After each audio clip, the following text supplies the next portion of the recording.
Hello नमस्कार दोस्तों, मैं आपका तहे दिल से स्वागत करता हूं। आशा करता हूं कि आप सभी अच्छे होंगे। मैं इस वीडियो में रीजनिंग के मोस्ट इंपॉर्टेंट क्वेश्चन डिस्कस करने वाला हूं।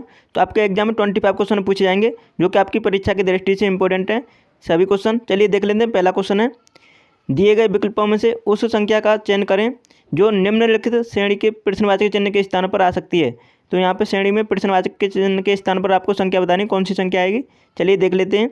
15 से 30 इंक्रीज कितना हो रहा है, 15 का। फिर उसके बाद फिर 15 इंक्रीज हुआ है, सॉरी 15 नहीं 20 इंक्रीज हुआ है।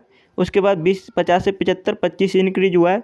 75 से 105 कितना इंक्रीज हुआ है, 30 का इंक्रीज हो रहा है।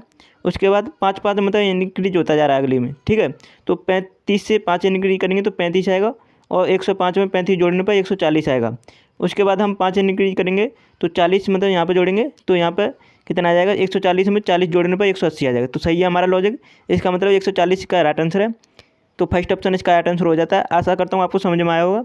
नेक्स्ट क्वेश्चन देख लेते हैं। आपका एग्जाम नज़दीक है इसलिए मैं आपको फर्स्ट मोड में करा रहा हूँ, तो आप वीडियो का एंड तक बने रहेगा। मात्र 8 से 10 मिनट की वीडियो है। क्वेश्चन नंबर 2 है, एक निश्चित कूट भाषा में एंगर को 45 के रूप में कूटबद्ध किया गया है, उसी भाषा में क्रूल को किस रूप में कूटबद्ध किया जाएगा। तो आपको राइट आंसर बताना है। इनकी प्लेस वैल्यू को जोड़ा गया है जहाँ तक के। चलिए देख लेते हैं। ये आता है 1 पर, प्लस एन आता है 14 पर, जी आता है 7 पर। आपको इसकी प्लेस वैल्यू याद होनी चाहिए। ये आता है 5 पर, प्लस 5 करेंगे। उसके बाद आर आता है 18 पर, प्लस 18 करेंगे। तो इन दोनों को सभी को जोड़ने के बाद आपको समझ में आया होगा 45 आ रहा है, ठीक है। तो इसका मतलब इनकी प्लेस वैल्यू को जोड़ेंगे तो सी आता है 3 पर, प्लस आर आता है 18 पर। उसके बाद यू आता है 21 पर। उसके बाद ई आता है 5 पर, और एल आता है 12 पर। सभी को जोड़ने पर क्या होता है, 17 और 21 कितना होता है, 38, 38 और 18 56 और 3 59। इसका राइट आंसर है 59। तीसरा ऑप्शन इसका राइट आंसर है। आशा करता हूँ आपको समझ में आया होगा। नेक्स्ट क्वेश्चन देख लेते हैं। तीसरा क्वेश्चन है, इसका करेक्ट आंसर बताएंगे। इसमें बोला है निम्न सीरीज में प्रश्नवाचक चिन्ह के स्थान पर बताना है आपको क्या आएगा। तो यहाँ पर सीरीज को सॉल्व करना है आपको। यहाँ अक्षर फॉर्म में सीरीज दे रखी है। तो टी से बी जाने पर 2 का इंक्रीज, बी से बाई जाने पर 3 का इंक्रीज, फिर इसका मतलब 4 का इंक्रीज करेंगे हम बाई में। तो 22 में 4 जोड़ने पर क्या होता है, बाई ऐसा 25 पर, और 4 जोड़ने पर क्या आएगा, तो उसके बाद सी आएगा, ठीक है। तो सी आएगा। उसके बाद फिर हम 5 जोड़ेंगे तो इसका मतलब सी में 5 जोड़ने पर एच आ रहा है। इसका मतलब लॉजिक हमारा सही है। तो हम एच में आगे देखेंगे। एच से जे आने पर 2 इंक्रीज, जे से एम जाने पर 3 का इंक्रीज, और 3 में हम 4 जोड़ेंगे, सॉरी एम में 4 जोड़ने पर क्या आएगा, क्यू। तो सी क्यू इसका राइट आंसर है। तो इसका राइट आंसर फोर्थ ऑप्शन। लेकिन आप सी से ही अंदाज़ा लगा सकते थे कि इसमें एक ही ऑप्शन में सी से स्टार्ट ऑप्शन है, तो हमारा फोर्थ ऑप्शन इसका राइट आंसर है। बाकी किसी में सी नहीं था, ठीक है। नेक्स्ट क्वेश्चन देख लेते हैं। आपको अगर पहले अक्षर से पता चल जा रहा है तो आप आगे बढ़ जाइए आंसर देते हुए, क्योंकि आपके पास समय नहीं होता है एग्जाम में। ज़्यादा टाइम वेस्ट नहीं करना है, टाइम का मतलब मैनेजमेंट करके चलना है एग्जाम में, ठीक है। क्वेश्चन नंबर 4 है, 4 अक्षर समूह दिए गए हैं जिनमें से 3 किसी तरह से एक समान है और एक असंगत है। उस अक्षर समूह का चयन करें जो असंगत है। तो करेक्ट आंसर बताना आपको इसमें से कौन सा असंगत है।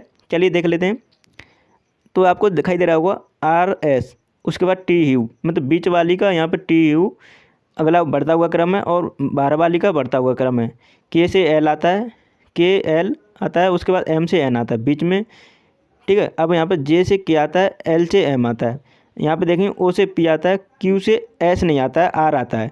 तो हमारा यही असंगत हो जाता है फोर्थ ऑप्शन। इस तरह आप ऑप्शन एलिमिनेट करेंगे, इसके बाद आंसर देंगे, ठीक है। इस टाइप के क्वेश्चन का फोर्थ ऑप्शन इसका राइट आंसर है। सभी ऑप्शन को आप चेक करेंगे, उसके बाद आंसर बताएंगे इसका। तो फोर्थ ऑप्शन इसका राइट आंसर हो जाता है। पाँचवा क्वेश्चन है, दिए गए विकल्पों में से उस संख्या का चयन करें जो निम्नलिखित प्रश्नवाचक चिन्ह के स्थान पर आ सकती है। तो यहाँ पर सीरीज में क्वेश्चन मार्क्स की जगह पर बताना क्या आएगा, कौन सी संख्या आएगी, देख लेते हैं। तो प्रश्नवाचक चिन्ह के स्थान पर कौन सी संख्या आएगी देख लेते हैं। तो यहाँ 2 से 6 जाने पर 4 का इंक्रीज हो रहा है, 6 से 12 जाने पर 6 का इंक्रीज हो रहा है। 6 से हम कितना जोड़ें कि अगली संख्या आ जाए। उसके बाद 30 आ रहा है, तो इसका मतलब यहाँ पर 2 इंक्रीज किया है, तो हम 2 इंक्रीज करके देखते हैं। 6 में 2 जोड़ेंगे तो 8 आएगा, 8 हम 12 में जोड़ेंगे तो कितना आएगा, 20। उसके बाद हम आगे देखते हैं, 20 में हम कितना जोड़ेंगे, 30 आ जाए 10। तो इसका मतलब 4 6 8 10, इसका मतलब हमारा लॉजिक सही है। तो इसका राइट आंसर है 20। पहला ऑप्शन इसका राइट आंसर है। आशा करता हूँ आपको समझ में आया होगा। 6वां क्वेश्चन है, किसी कूट भाषा में अनमोल्ड को इस प्रकार लिखा जाता है, उसी कूट भाषा में मेंटल को क्या लिखा जाएगा। चलिए देख लेते हैं। ए के बाद बी आया है, एल के बाद एम आया है, एम के बाद एन आया है, ओ के बाद पी आया है, एन के बाद ओ आया है और डी के बाद ई आया है। तो आपको लॉजिक समझ में आया होगा, एक बढ़ता हुआ क्रम है, एक एक इंक्रीज हो रहा है, ठीक है। अब इसमें हम उसी क्रम को लगाएंगे। एम के बाद हम एक जोड़ने पर एन आएगा, उसके बाद ई में हम एक जोड़ेंगे तो एफ आएगा। अब एन एफ आपको यहीं तक दिखना है। अगर आपके दो यहाँ पे ऑप्शन एलिमिनेट हो जा रहे हैं तो आप आगे सॉल्व करेंगे। एन के बाद ओ आएगा, एन एफ ओ एक ही ऑप्शन है, तो ये करेक्ट आंसर होगा। अब आपको एग्जाम में ज़्यादा टाइम वेस्ट नहीं करना है, आंसर करते हुए चले जाना है, आगे बढ़ जाना, ठीक है। और मैं आपको लेकिन पूरा करके बताऊँगा। टी के बाद यू आएगा, ए के बाद बी आएगा, एल के बाद एम आएगा। तो हमारा राइट आंसर है फर्स्ट ऑप्शन। इस तरह आप सॉल्व करेंगे, ठीक है। नेक्स्ट क्वेश्चन देख लेते हैं। 7वां क्वेश्चन है, इसका करेक्ट आंसर सभी बताएंगे। मुद्रास्फीति का जो संबंध अपस्फीति से है वही संबंध त्वरित का डैश से है। तो त्वरित का संबंध किससे होगा? करेक्ट आंसर सभी बताएं। तो आपको इसमें तो बस याद मतलब पता होना चाहिए, तभी आप इसमें कर सकते हैं, लेकिन नहीं पता है तो आप आंसर नहीं कर पाएंगे। तो मुद्रास्फीति अपस्फीति संबंधित है, तो त्वरित का संबंध मंदी से होता है। तीसरा ऑप्शन इसका राइट आंसर है। नेक्स्ट क्वेश्चन देख लेते हैं। 8वां क्वेश्चन है, करेक्ट आंसर बताएंगे सभी।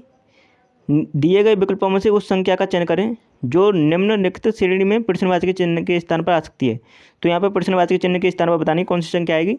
चलिए देख लेते हैं। 2 से 41 से कितना जोड़ेंगे? 2 से 58 आ जाए, तो यहाँ पर हम जोड़ना पड़ेगा 17। उसके बाद 2 से 58 से 275, 17 जोड़ा गया है। उसके बाद 17 जोड़ेंगे आगे तो 292 आएगा। उसके बाद फिर 17 जोड़ेंगे तो कितना आएगा? 17 जोड़ने के बाद तो 100% 9 आएगा। तो इसका मतलब यहाँ पे हमारा राइट आंसर होगा 309 इसका राइट आंसर होगा। तो फोर्थ ऑप्शन इसका राइट आंसर है। आशा करता हूँ आपको समझ में आएगा लॉजिक। नेक्स्ट क्वेश्चन देख लेते हैं। आपको इसी तरह स्टेप फॉर्म लगाना है, जैसे मैं सॉल्व कर रहा हूँ उसी तरह सॉल्व करना है। आप सभी क्वेश्चन को सॉल्व कर पाएंगे, वो भी बहुत जल्दी। 9वां क्वेश्चन है, जिस प्रकार माउस कंप्यूटर से संबंधित है उसी प्रकार फ्लैश का किससे संबंधित है। ठीक है, तो आपको करेक्ट आंसर बताना। माउस कंप्यूटर से संबंधित होता है, तो फ्लैश किससे संबंधित होता है? कैमरा से संबंधित होता है फ्लैश। तो आप सभी, ये जनरल सी बातें हैं, आप सभी को याद होनी चाहिए, ठीक है। तो कैमरा से संबंधित होगा फ्लैश। नेक्स्ट क्वेश्चन देख लेते हैं। अगर आपको वीडियो पसंद आ रही है तो प्लीज़ वीडियो को लाइक कर देना। 10वां क्वेश्चन है, दिए गए विकल्पों में से उस संख्या का चयन करें जो निम्नलिखित श्रेणी में प्रश्नवाचक चिन्ह के स्थान पर आ सकती है। तो यहाँ पर फिर से आपको प्रश्नवाचक चिन्ह के स्थान पर बताना क्या आएगा। तो आप देख पा रहे होंगे ये मतलब एक साथ बढ़ रही है, काफ़ी अधिक संख्या बढ़ रही है। अब देखो 54 से 378 और 378 से 1890। तो आप क्या करते हैं, बहुत से स्टूडेंट आप में से कि एग्जाम टाइम में इस टाइप के क्वेश्चन को स्किप कर देते हैं, लेकिन लॉजिक समझ में नहीं आ रहा है। तो आप क्या करेंगे कि या तो इसमें मल्टीप्लाई हो रहा है या बरक लगाया है या क्यू लगाया गया है। तो लेकिन हम इसमें देखते हैं क्या लगाया है लॉजिक। तो यहाँ से 6 से 54 लाने के लिए मल्टीप्लाई करेंगे 9 का। उसके बाद 54 में हम कितना मल्टीप्लाई करेंगे? 378 आ जाए, तो हम करेंगे 7 का मल्टीप्लाई, तभी आएगा 378। तो आपको नहीं देखा होगा कि यहाँ 2 माइनस हो गया, ठीक है। आगे भी करेंगे हम, तो आगे कितना किया है? आगे किया है इसने माइनस, मतलब यहाँ पर मल्टीप्लाई गया 5 से। 378 को 5 से मल्टीप्लाई करने पर 1890 आएगा। ये तो क्लियर है। तो अब यहाँ पर माइनस के 2 किया है, फिर से हम माइनस के 2 करेंगे तो कितना आता है? माइनस मतलब 3 आएगा। 3 से मल्टीप्लाई करेंगे 1890 को, तो कितना आ जाएगा? यहाँ पर आ जाएगा 5670। 5670 यहाँ पर आपका राइट आंसर होगा। तो इसका करेक्ट आंसर है 5670। सेकंड ऑप्शन इसका राइट आंसर है। आशा करता हूँ आपको समझ में आया होगा। इस टाइप के क्वेश्चन को कभी भी स्किप मत कीजिएगा, क्योंकि बहुत ही सिंपल होते हैं, लेकिन आपको ध्यान से देखने की ज़रूरत होती है। और यहाँ पर अगर सीरीज अचानक से काफ़ी तेज़ से बढ़ रही है तो आपको मल्टीप्लाई लगाया गया होगा लॉजिक उसमें, या फिर स्क्वायर बरक का। तो इसी तरह आपको चेक करके देखना है सभी में, ठीक है। तो आई होप आपको वीडियो पसंद आई होगी। तो आपने अभी तक हमारा चैनल सब्सक्राइब नहीं किया है तो प्लीज़ चैनल को सब्सक्राइब कर लेना और बेल आइकन को प्रेस कर लेना, जिससे कोई भी वीडियो आती है तो एग्जाम से पहले आपसे मिशन हो सके और कम समय में आप ज़्यादा से ज़्यादा क्वेश्चन रिवीजन कीजिएगा और प्रैक्टिस कीजिएगा, जिससे आपका एग्ज़ाम में एक अच्छा स्कोर हो सके।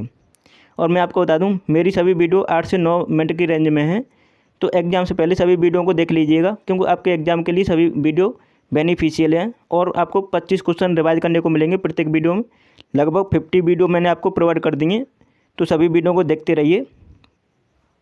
और मैं आपको बता दूं, एग्ज़ाम टाइम में अटैम्प्ट कैसे करना है पेपर को जो आपको पहले सिंपल क्वेश्चन दिखते हैं उनको पहले प्रायोरिटी दीजिएगा, ठीक है।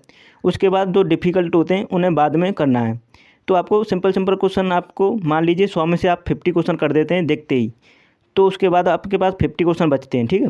अब उसमें से आप सेकंड राउंड में इसे करेंगे अटैम्प्ट, तो सेकंड राउंड करेंगे तो आपका स्कोर ऑटोमेटिक इनकी जो हो जाएगा, क्योंकि आपने 50 क्वेश्चन तो आपने कर लिए और उसमें से 30 क्वेश्चन भी कर दिए ना, तो आपका सिलेक्शन हो जाएगा 100%। इस तरह आपको पेपर अटैम्प्ट करना है। तो आशा करता हूँ आपको वीडियो पसंद आई होगी। तो आपने अभी तक हमारा चैनल सब्सक्राइब नहीं किया है तो चैनल को सब्सक्राइब करके बेल आइकन को ऑन कर लेना। और चलिए वीडियो को यहीं समाप्त करते हैं। Thanks for watching my video.